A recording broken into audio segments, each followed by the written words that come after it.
Hai semuanya, balik lagi sama calon sarjana. Tarik napas dalam-dalam ya guys. Soalnya di tempat-tempat ini, kalian akan melihat orang-orang tinggal di tempat yang bisa dibilang adalah tempat paling tidak layak huni di dunia. Setiap hari kalian tinggal di sini, itu sama aja seperti memotong usia kalian secara perlahan-lahan. Mau tau nggak ada apa aja tempatnya? Hayo ke sini, yuk kita bahas. Nomor 7. Rumah Peti Mati. Walaupun terkenal sebagai salah satu kota dengan biaya hidup paling mahal dan juga glamor sedunia, nyatanya ada lebih dari 220.000 orang yang terjebak hidup di coffin homes alias rumah peti mati ya guys. Bayangin aja deh, satu apartemen kecil ukuran 37 meter persegi disekat paksa jadi 20 bilik. Otomatis setiap orang cuma dapat jatah ruang sekitar 1,5 meter persegi untuk tidur, masak, dan juga nyimpan barang sekaligus. Ini sih tinggal di penjara aja juga jauh lebih lega dan manusiawi ya dibandingkan kandang ini. Terus gimana rasanya ya tinggal di sana? Wah, neraka banget sih guys. Udah ventilasi udara hampir nggak ada, toilet harus rebutan sama belasan orang lain, dan kalau ada satu aja yang sakit, virusnya tuh gampang banget nularnya. Sayangnya, biarpun hidup berdesakan ini bikin stres mental dan juga ngerusak fisik, tapi mereka nggak punya pilihan lain. Gaji mereka nggak bakal pernah sanggup ya untuk nyewa apartemen normal di kota hiperkapitalis itu.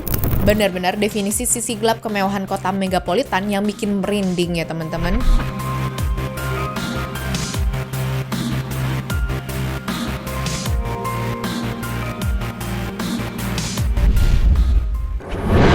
Nomor 6.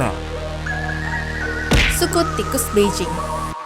Di bawah gemerlapnya ibu kota Tiongkok, nyatanya terdapat jaringan bunker pertahanan bom sisa era Perang Dingin yang disulap jadi kos-kosan massal. Menurut hasil inspeksi tahun 2017, seenggaknya ada 400 orang untuk satu area bunker aja yang disekat jadi 36 kamar. Dan faktanya, populasi total suku tikus di seluruh jaringan bawah tanah Beijing ini diperkirakan udah nembus sampai 1 juta orang. Tahu rasanya tinggal di sana? Iya, kayak neraka. Cuma kalau kalian mau tinggal di sini, berarti kalian tuh harus siap ya hidup puluhan meter di bawah tanah tanpa jendela sama sekali. Dengan bayar sewa sekitar 4,7 jutaan per bulan, kamu harus siap mental hidup di dalam ruangan yang lembab parah, pengap, dan juga tanpa jendela. Fasilitas kayak air dan juga listrik cuma seadanya, plus kamu harus rela antri berbagi satu dapur dan juga kamar mandi dengan puluhan tetangga bunker lainnya. Boro-boro mau healing, bisa ngeliat cahaya matahari pas keluar dari lorong aja, udah dianggap privilege alias kemewahan tingkat tinggi guys. Nah ironisnya, tempat yang pengap ini justru diisi sama ratusan ribu anak muda perantau dong. Mereka datang ke Beijing bawa mimpi besar untuk sukses, tapi langsung kena mental dan terpaksa jadi suku tikus gara-gara harga sewa apartemen di atas tanah yang udah nggak ngotak mahalnya. Benar-benar definisi harus merangkak dari bawah untuk bisa sukses bertahan hidup di kota besar ya.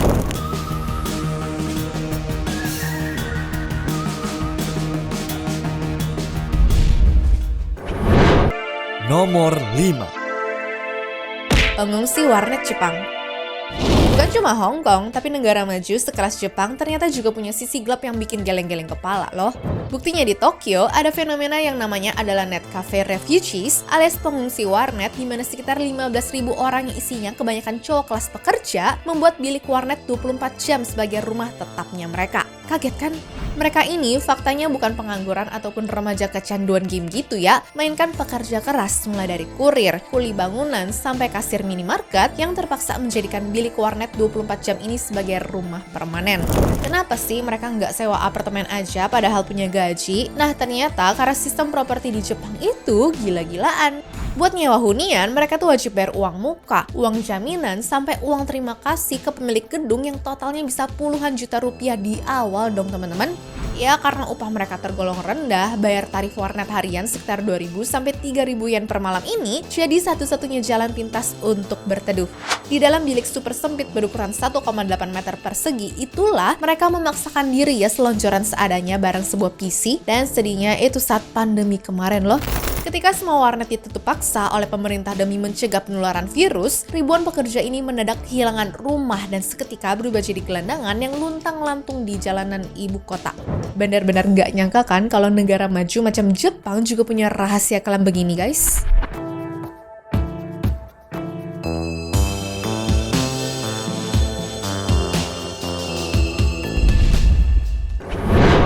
Nomor 4. Toilet terbang Kibera. Lanjut ke Kenya, Afrika, di mana di sana ada salah satu pemukiman kumuh terbesar di dunia yang dikasih nama Kibera. Jadi tempat ini tuh padatnya luar biasa, tapi masalah paling horor di sini kalau bisa aku bilang ya, krisis sanitasinya yang ekstrim banget sih guys. Di sana satu toilet umum rata-rata harus dibagi untuk 50 keluarga. Kebayang nggak antriannya tuh gimana? Nah, karena toiletnya tuh dikit banget, jauh, dan kalau malam areanya tuh berbahaya gara-gara rawan aksi kriminal, akhirnya muncul deh taktik darurat yang disebut flying toilet alias toilet terbang. Jadi warga di sana terpaksa ya buang air di kantong plastik kresek gitu, terus kantongnya tuh diikat dan dilempar sejauh mungkin dari rumah mereka. Niatnya sih biar rumah sendiri aman dari bau, tapi cara ini jelas bikin jalanan, selokan, sampai atap rumah tetangga malah berubah jadi lautan ranjau limbah manusia dong. Efek dominonya jelas fatal banget ya, air dan lingkungan jadi tercemar parah, bikin wabah penyakit mematikan seperti kolera, tifus, dan juga diare akut jadi makanan sehari-hari warga di sana dong. Bahkan kalau teman-teman ke situ, ingat jangan sampai nginjek plastik yang ada di jalan, karena isinya kemungkinan besar kotoran manusia.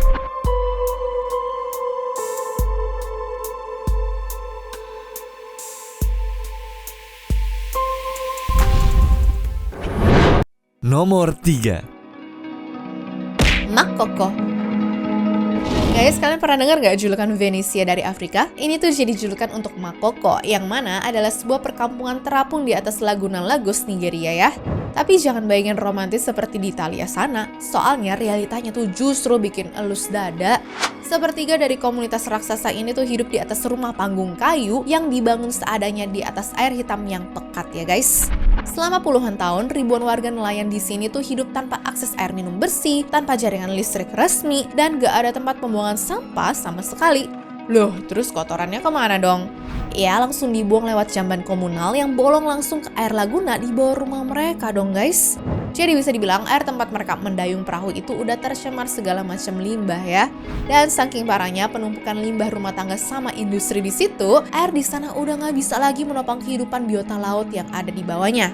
Ironisnya lagi nih, bukannya dapat bantuan infrastruktur sanitasi yang layak, warga Makoko justru terus-terusan dihantui ancaman penggusuran massal oleh pemerintah setempat dong. Tinggal di sini sih kayaknya cuma bisa elus dada tiap hari ya guys.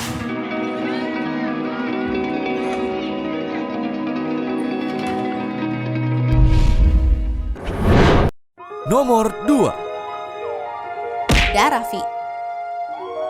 Di kota Mumbai ternyata ada pemukiman kumuh terbesar di Asia, karena menurut dari PBB, di Dharavi itu rata-rata cuma ada satu toilet untuk setiap 1.440 orang. Buat bisa masuk ke dalam toiletnya aja nih, mungkin kalian perlu ngabisin waktu berjam-jam deh.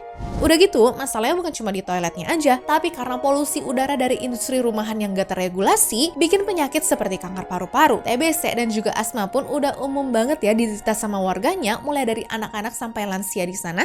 Lebih parahnya lagi, banyak warga terpaksa mencuci pakaian di air yang terkontaminasi tinja manusia, sehingga kena penyakit tipes pun udah nggak bakal kaget deh. Sejarah mencatat nih kalau Dharavi rentan banget sama wabah, terutama pada tahun 1896, di mana waktu wabah pes ataupun bubonic plague melanda kawasan ini, membuat hampir separuh populasi kota Mumbai saat itu menghembuskan nafas terakhir mereka.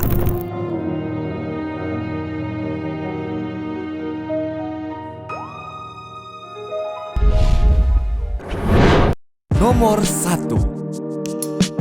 Manila North Cemetery. Ini tuh bukan set film horor ya guys, ini tuh komplek perumahan. Kalian tahu nggak di mana tempat tidurnya? Di atas kuburan orang.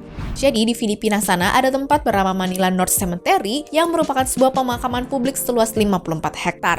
Setelah dibangun sejak tahun 1904, isinya tuh ada lebih dari 1 juta jenazah. Tapi yang bikin shock itu adalah sekitar 10.000 orang hidup di sini bukan cuma untuk numpang lewat aja guys. Mereka tidur di atas peti mati, masak di depan makam, bahkan nonton TV di depan mausoleum. Terus listriknya gimana dong? Mereka ambil secara ilegal gitu dari kabel PLN di sana ya. Sehari-harinya pun untuk bertahan hidup nih, mereka bekerja sebagai perawat makam, penggali kubur, atau jualan kelontong ke para penziarah ya. Jadi benar-benar anak tuh lahir, gede, sekolah, nikah, semuanya terjadi dan juga dilakukan di tengah kuburan. Nah nyatanya meskipun sudah ditawarin bantuan dari pemerintah, banyak dari mereka nolak dipindahin karena katanya nih di sini tuh lebih aman dan juga lebih tenang dibandingkan kampung kumuh di luar sana. Wah seriusan sih ini, mereka pilih tinggal sama orang mati daripada di jalanan kota Manila yang penuh kriminal. Jadi menurut kalian nih, ini tragedi kemiskinan atau justru bukti manusia bisa survive di kondisi paling ekstrim sekalipun tuh guys? Anyways, cukup sampai di sini ya guys video hari ini. Sampai jumpa di video selanjutnya. Dah.